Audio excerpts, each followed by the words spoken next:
Thank you very much. Thank you very, very much. Thank you. Thank you. It's great to be in Charlotte. And it's great to be here to support a man who is going to change this country and move it in a different direction. A man who is going to make sure that there's more money in your pocket by lowering taxes. A man who's going to create more jobs so that people can work. The way out of poverty in America has always been a good education and a good job. And that's got to be the motto for us. A good education, a good job, that's the ladder to success. That's how Donald Trump became as successful as he is. And he is running for this office because he loves America. He loves you. He is doing this for you, not for him.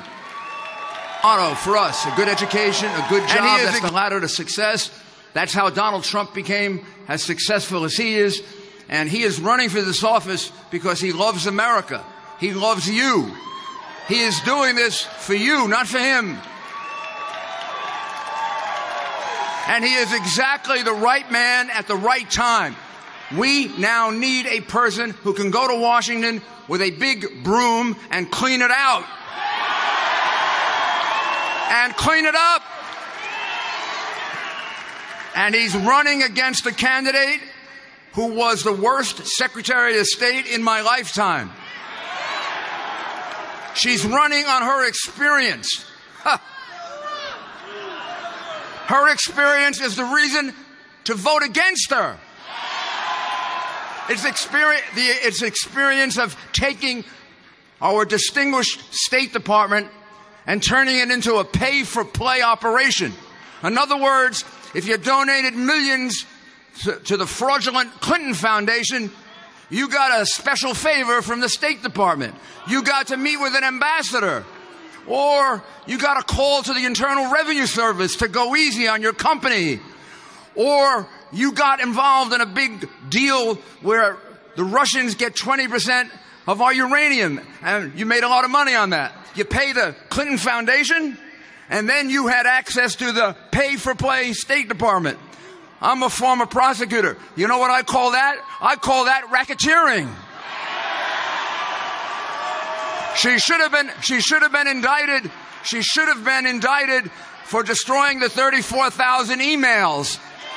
She should have been indicted for being careless, extremely careless with national security information. Do you know if she applied for a job as an assistant U.S. attorney, you wouldn't be able to hire her because she couldn't pass an FBI background check? You're not going to hire someone who's been extremely careless with national security information. And she thinks we're stupid enough to elect a president of the United States? This is a woman who should be sitting in a courtroom defending herself, not running for president of the United States. If it were you or me, we'd be in that courtroom. You can bet your bottom dollar on that, boy. The Clintons have been given a free ride for too long. There's been a different standard applied to them than applied to you and me. They're part of the Washington insiders. We now have a chance to elect a man who funded his own campaign. He doesn't owe anything to anybody. He doesn't owe anything to special interests. He's not owned by this group or that group like Hillary Clinton is. She's like a puppet, and people are pulling the strings. This is a man who stands up for what he believes in. He speaks straight, he speaks honest, and he's been successful in everything that he's done. And what he wants to do is make this country a country where we can dream of a future better for our children than it was for us. That's why he's running. That's what he's dedicated himself to. I've known him for 28 years, and this is what I know about him. When he puts his mind to doing something, he gets it done. And America is going to get the benefit of that when you make him our president. And it's my honor to introduce Donald J. Trump.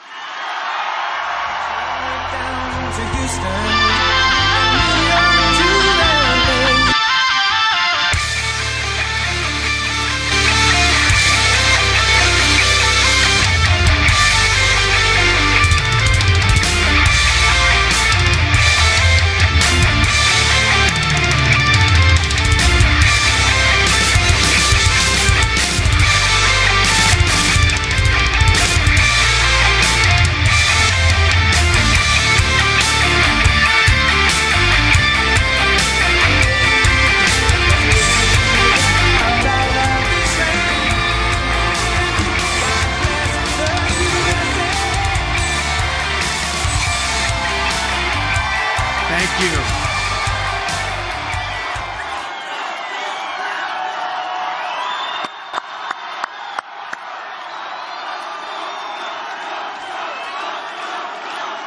Thank you. Thank you very much.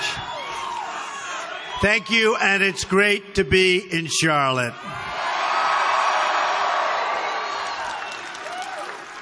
I just met with our many amazing employees right up the road at my property. I will tell you they like me very much. I guess I pay them a little bit too much. I'd like to take a moment to talk about the heartbreak and devastation in Louisiana, a state that is very, very special to me. We are one nation. When one state hurts, we all hurt. And we must all work together to lift each other up.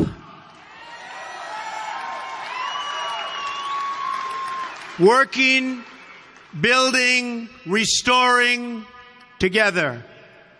Our prayers are with the families who have lost loved ones, and we send them our deepest condolences. Through words cannot express the sadness one feels at times like this.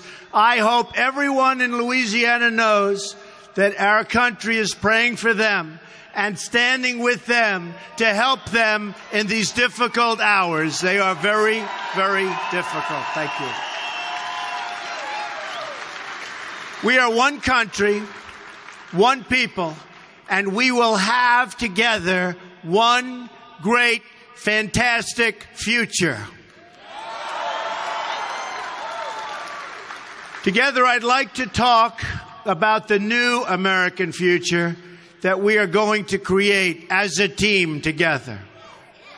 Last week, I laid out my plan to bring jobs back to our country. They are vanishing, and they are vanishing quickly.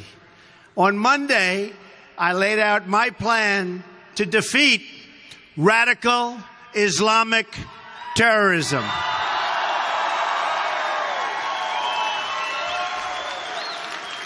On Tuesday, in Wisconsin, I talked about how we're going to restore law and order to this country. We need law and order. Without it, we have nothing. Let me take this opportunity to extend our thanks and our gratitude to the police and law enforcement officers in this country who have sacrificed so greatly in these very difficult times. And they are difficult. The chaos and violence on our streets and the assault on law enforcement are really and truly an attack against all peaceful citizens. If I'm elected president, this chaos and violence will end, and it will end very, very quickly. Every single citizen in our land has a right to live in safety, to be one united nations. We must protect all of our people, all of our people. But we must also provide opportunities for all of our people. We cannot make America great again if we leave any community behind.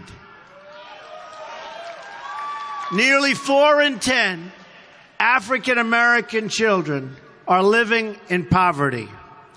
I will not rest until children of every color in this country are fully included in the American dream.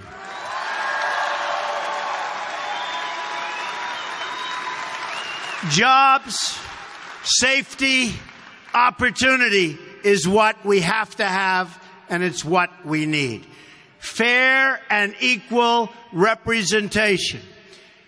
This is what I promise to African Americans, Hispanics, Americans, and of all types, of all colors, of all religions, this is what we promise. We all promise. Everybody in this room promises. This is what we have to do.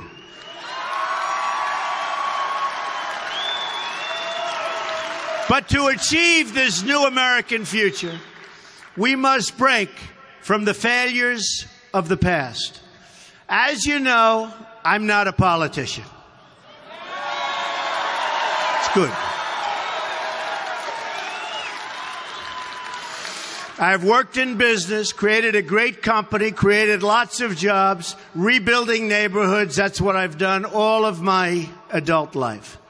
I've never wanted to learn the language of the insiders, and I've never been politically correct. It takes far too much time. Sure. True. Truthfully, it takes far too much time and can often make it more difficult to achieve total victory. Sometimes, in the heat of debate and speaking on a multitude of issues, you don't choose the right words, or you say the wrong thing. I have done that.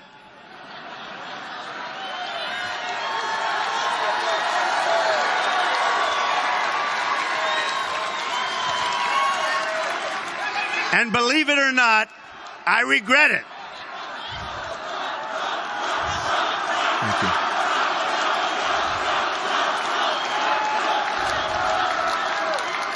And I do regret it, particularly where it may have caused personal pain.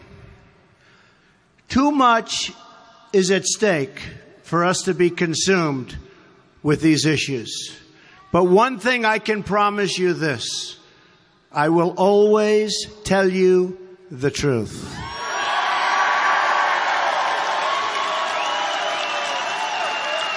I speak the truth for all of you and for everyone in this country who doesn't have a voice, of which there are many. I speak the truth on behalf of the factory worker who lost his or her job. And that's happening more and more in our country. I speak the truth on behalf of the veteran who has been denied the medical care they need.